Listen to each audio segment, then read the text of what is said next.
Hello guys, mao rin nga styro backdrop akong gihimo last week pa no. Karon lang siya na-edit, simple edit lang atong gihimo kay busy lagi ta nga tawo daghan tag gibuhat na mga styro kay naman siya magpahimo kay peak season man ron December morning. Busy jud ta. Maning dugay jud siya nako na-edit o kini siya nga styro, silhouette lang siya o cutting lang kay simple design lang ni siya. Pero makaingon ko bongga kay ni siya inig bataod na.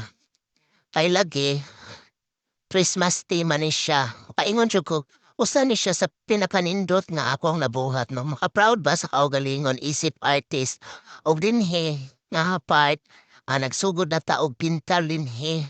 Plain white lang siya nga atong gibutangan og silver dust para mas magwapa pa jud siya. Akong gigamit kay pahit anak guys kay sponge lang nanguha ko dito sa mga banggira guys og sponge para lang jud mapadali atong trabaho.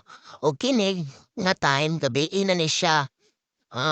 Nagtaod na po siya sa styro no basa-basa pa jud ni siya gani kay ulan-ulan pa jud mo nang akong giputol ang mga silhouette na gagmay guys ug apo na pong gitaod diri sa simbahan kay para dili siya mabali pag sakay sa bao-bao.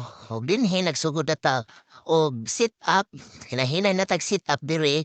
Oning makaingon ko nga usa siya sa pinakabongga guys tungod kay aduna siya'y lights. Yes, na siya'y lights guys no. Na siya'y tunga. Na siya'y tunga. Na siya'y lights sa tunga. Na, di ba gwapa kayo. Dayon ang lights sa tunga is color green lang unta pero hinay man kayo ang color green mo tong gilisan o mag blank blank. Dayon, isid kilid anang styro guys. Isid kilid na siya'y lights na color blue ma-steady lang siya. O di ba, makaingon ko, bongga jud siya gwapa kay tungod sa lights niya. O manani ang final touch, char. Manani ang final sa tuang decor, no? O makaingon ko nga, gwapa jud siya og maka-proud isip artist nga. Naganahan ra pod ang akong client sa akong gimoho. Gihimo og usapod ko sa naganahan jud pod. O unta, maganahan mo sa akong gibuhat. O mao lang pod akong ma-share